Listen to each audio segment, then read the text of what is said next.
Grosse tasse d'actualité matinale.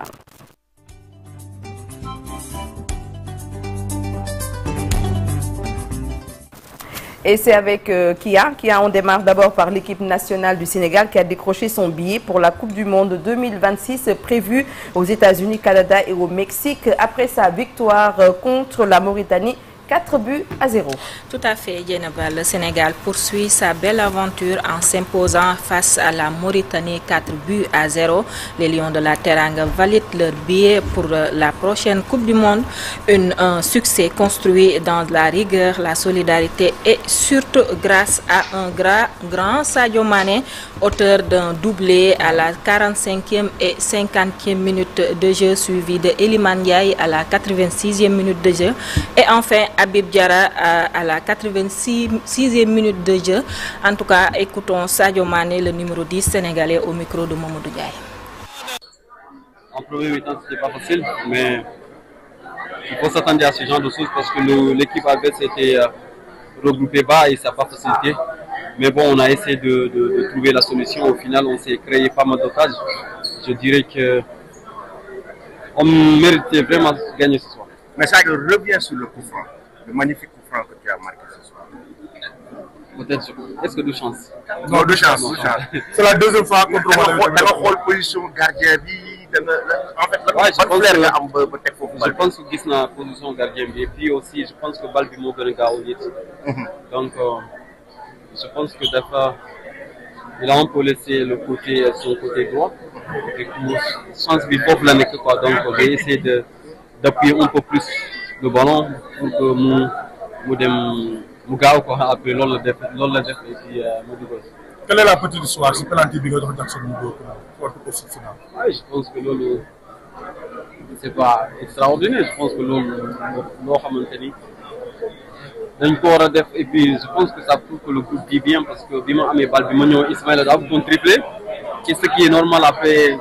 On a vu que Jackson aussi, il avait la tête un peu blessée, donc on s'est dit qu'il était la personne idéale à tirer le pénalty. Je pense que Lolo qui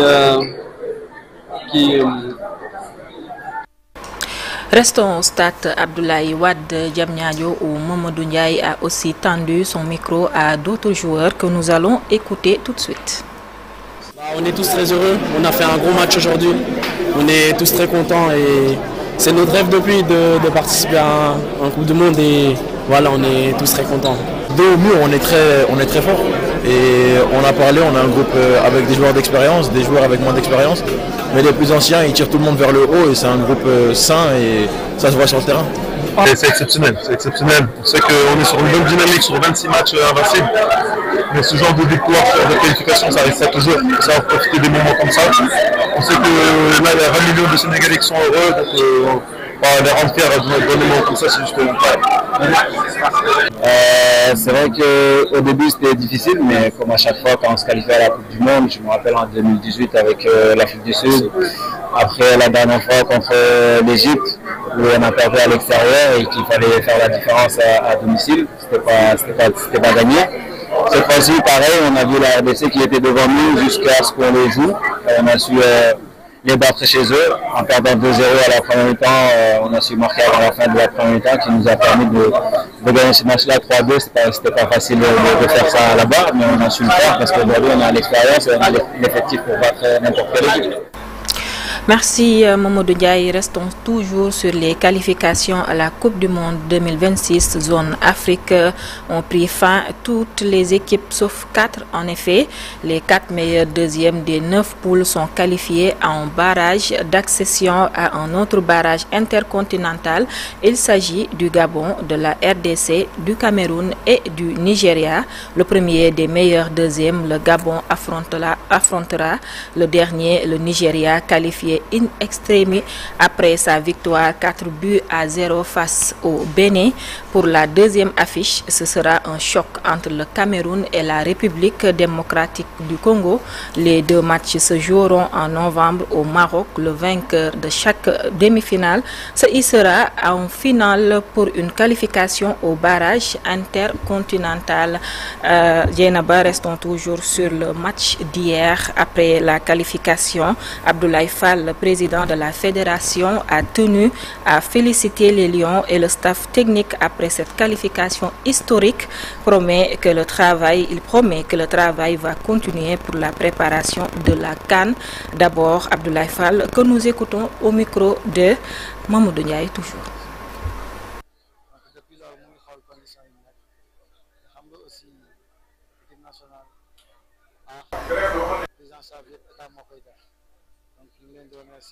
Parlons maintenant de cette mauvaise nouvelle, Dieynaba. Oui, bien entendu, Kia, avec Dial Mbaye, Dial Ali, Dial Moussale, comme on dit, rappeler à Dieu, une légende s'en est allée. Une triste nouvelle, en effet, Dieynaba, la scène musicale sénégalaise est en deuil. La chanteuse Adja Dial Mbaye, figure emblématique de la musique sénégalaise, nous a quittés hier, mardi 14 octobre 2025. Chanteuse et figure culturelle de renom, elle s'est illustrée dans son engagement culturel et religieux, notamment à Tivaouane, où elle était profondément attachée à la voix de Cheikh El Hadji Malick Sy. Dieynaba.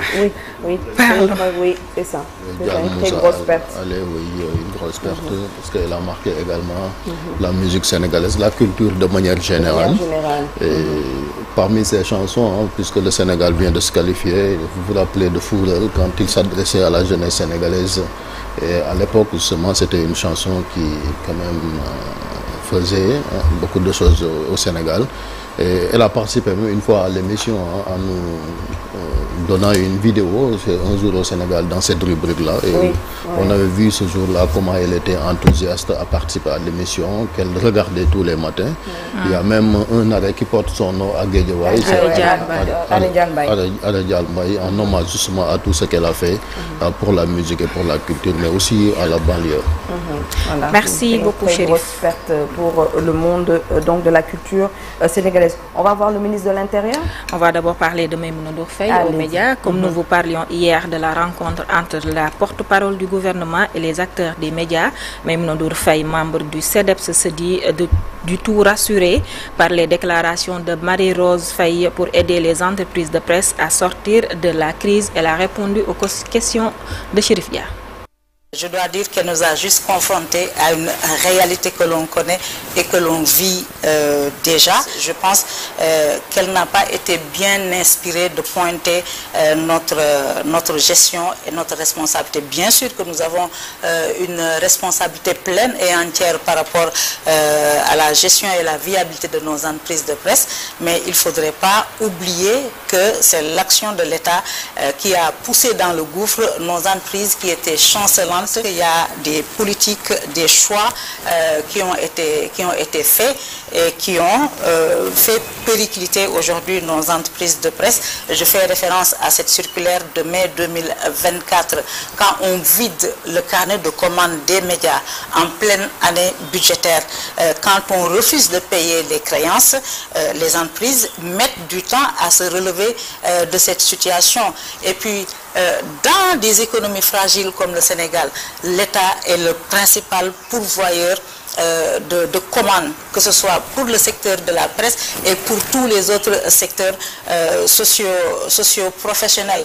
Nous n'avons jamais monnayé notre accompagnement institutionnel au gouvernement du Sénégal, et c'est ce qui justifie aujourd'hui la subvention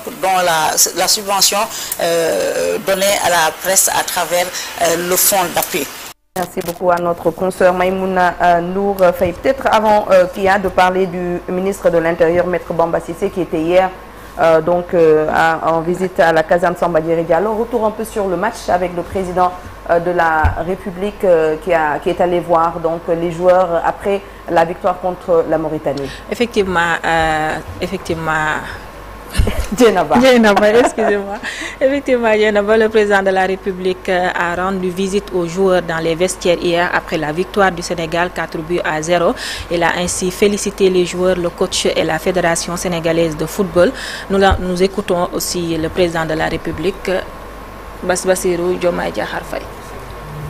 Je voulais d'abord exprimer toute ma fierté et ma satisfaction que je partage certainement avec toutes les composantes du peuple sénégalais pour le remarquable parcours que l'équipe a fait plutôt dans le cadre de la qualification de ce mondial 2026.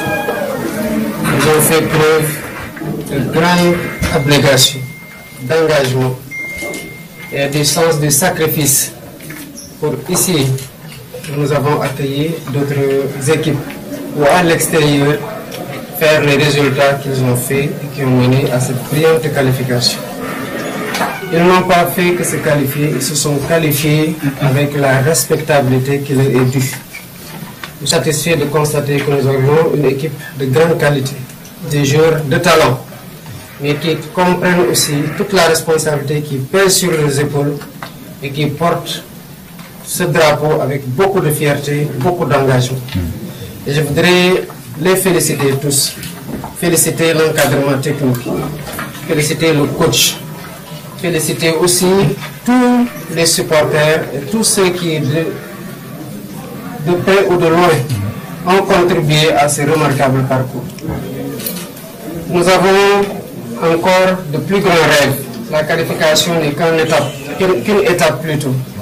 Mais cette étape nous mène à une compétition majeure où nous avons déjà été fièrement représentés par vos prédécesseurs.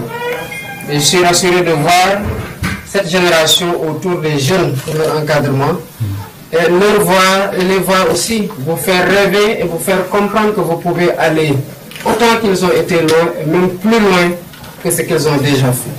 Le Sénégal en est bien capable et vous aurez derrière vous tout le soutien de l'État, tout le soutien du gouvernement et tout le soutien du peuple sénégalais qui, comme vous le savez, est un peuple qui est très attaché au sport, particulièrement au football.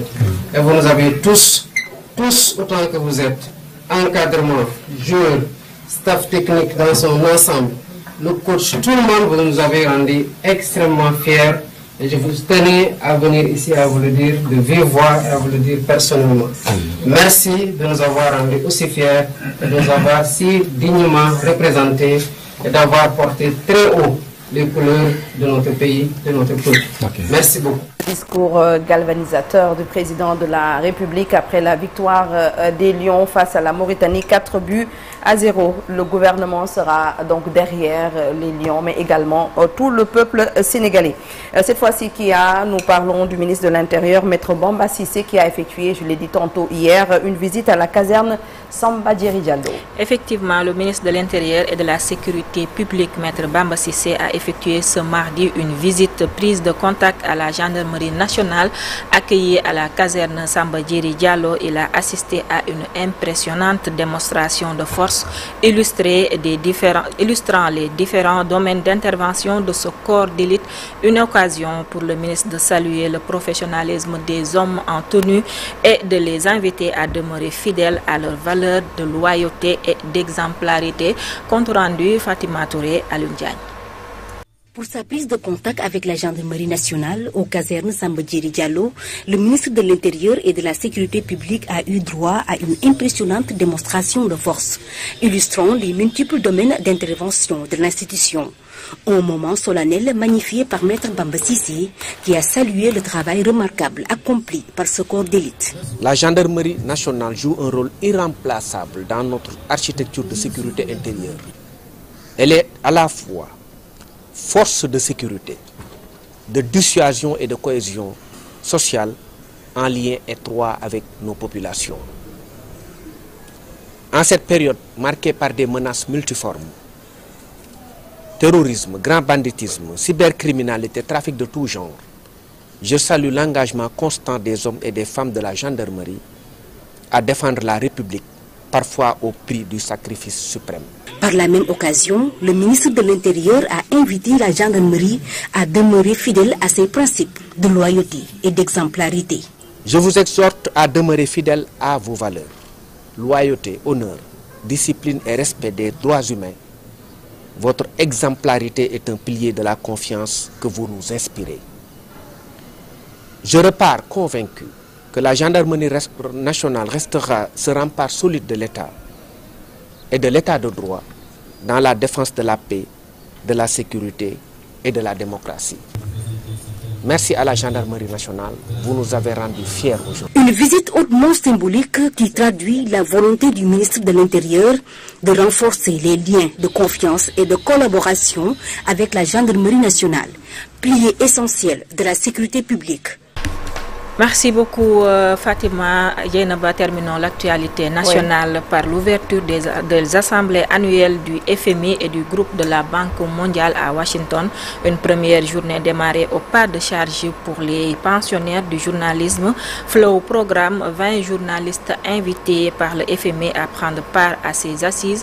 Le groupe Futur Média, un des rares médias africains à prendre part à ces rencontres annuelles du FMI, des assises annuelles importantes aussi pour le Sénégal en attente de renouveler son programme avec le Fonds monétaire international. Notre envoyé spécial Abdoulaye Sissé a signé cet élément. Nous l'écoutons. C'est comme une journée de rentrée des classes pour la vingtaine de journalistes venus des 4 coins du monde. Et invités par le FMI dans le cadre du Journalism Fellowship Programme. Presque un privilège qui nous fait goûter au plaisir de taquiner le bitume de Washington de si bon matin. Nice to be here. Ça va plus vite à pied. Le quartier des sièges du FMI et de la Banque mondiale bunkerisé pour la circonstance. Pour entrer ici, il faut montrer patte blanche. Mais les fellowships sont presque privilégiés et tout va bien. Nous sommes ici, dans l'antre des assemblées annuelles du FMI et de la Banque mondiale. C'est ici, au siège du FMI et de la Banque mondiale, sur l'avenue de la Pennsylvania, que le monde économique et financier est invité. Chacun des États membres vient avec ses dossiers à traiter avec le FMI. Vous le savez, le Sénégal n'est pas en reste.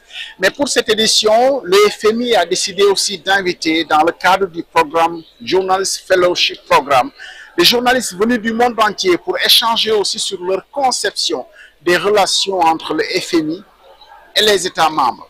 Pendant une semaine, les discussions tourneront autour des programmes et surtout du process de management du FMI dans un contexte de crise et d'un monde en pleine mutation. Pas de temps à perdre, le programme est au pas de charge. Suprême privilège pour les fellowships. La patronne du FMI vient nous trouver sur scène pour serrer la pince à chacun. Il me vient presque à l'esprit d'être investi d'une mission pour lui demander de signer pour les engagements du Sénégal.